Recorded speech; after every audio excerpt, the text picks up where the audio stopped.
আজি আমি মানে নিউ বঙাইগাঁও ৰেল ষ্টেচনত আজি 5 মাহ ধৰি জাকিৰ হুছেইনৰ আণ্ডাৰত আমি কাম কৰি আছোঁ ৱাটাৰিং ষ্টাফ অৰ্থাৎ ট্ৰেইনত পানী দিয়া।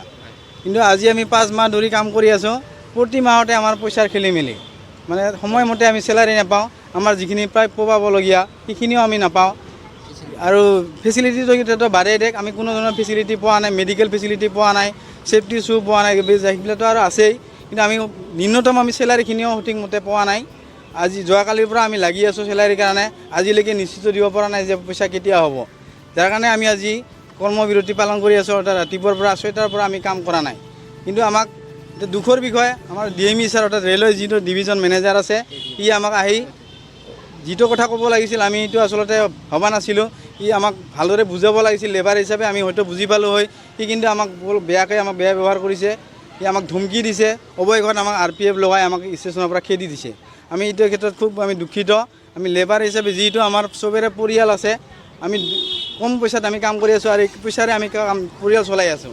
যিহেতু আমাৰ এইটো পইচাটো আমি সময়মতে নাপাওঁ, তাৰ কাৰণে আমি যথেষ্ট অসুবিধাত পৰি আছোঁ। আমাৰ পৰিয়াল সময়মতে খাবলৈ দিব পৰা নাই, পিন্ধাবলৈ পৰা নাই, যাৰ কাৰণে আমি স্কুলত খৰচা দিব পৰা নাই সময়মতে। গতিকে বহুতো আমি অসুবিধাৰ সন্মুখত পৰি আমি কাম কৰি আছোঁ। আমি নন ষ্টপ 24 ঘণ্টা আমাৰ কাম চলি আছে, কোনো ধৰণৰ আমাৰ কামত অসুবিধা পৰা নাই, কোনো আমাৰ কমপ্লেইন অহা নাই। তথাপিও আমাক মালিকে আমাক সময়মতে পইচা দিবৰ চেষ্টা কৰা নাই। এইটো আজি 5 মাহ আমাৰ হ'ল, টেণ্ডাৰটো হৈ 5 মাহ হৈছে। 5 মাহে আমি আন্দোলন কৰি পইচা লৈ আছোঁ। আগদিনা আমি ধৰ্ণা দিব লাগে যে কালি পইচা নহ'লে আমি ষ্ট্ৰাইক কৰিম, তেতিয়া এনেকৈ পইচা লৈ আছোঁ আজিলৈকে। আমি এতিয়া 70 জন আছে আমি লেবাৰ। এই 70 জনেৰে আমাৰ একে অৱস্থা, চবেই আমি দুখীয়া মানুহ, আমি সেইকাৰণে কম পইচাতে আমি কাম কৰি আছোঁ।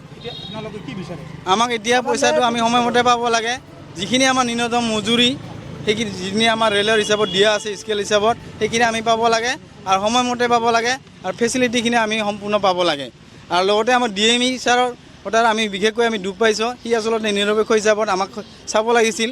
লেবাৰ হিচাপে আমি যিটো তাক ছাৰ্ভিচ দি আছোঁ, যদিও আমি কণ্ট্ৰেক্টাৰী আণ্ডাৰ, তথাপিও আমি কিন্তু ৰেলক আমি ছাৰ্ভিচ দি আছোঁ। গতিকে ৰেলৰ অফিচাৰ হিচাপে সি আমাক অলপ চাব লাগিছিল, কিন্তু সি আজি আমাক সেইটো নেদেখুৱালে।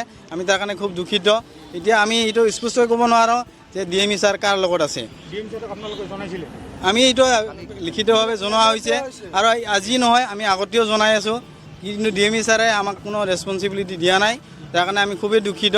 আৰু আজিৰ তাৰিখত DME ছাৰে এতিয়া আমাৰ ওপৰত কিবা ব্যৱস্থা ল'ব, সেইটো আমি আশা ৰাখিছোঁ, যাতে আমি সময়মতে আমি লেবাৰখিনি পইচা পাতি পাওঁ, বা আমি ভৱিষ্যতে আমি কাম কৰা ইয়াত সুযোগখিনি পাই থাকোঁ। কাৰণ এই 70 জন লেবাৰ, 70 জনে আমাৰ গৰীব মানুহ, আমাৰ স্থানীয় মানুহ, ইয়াত কোনো বাংলাদেশী বা কোনো বিদেশী মানুহ নাই।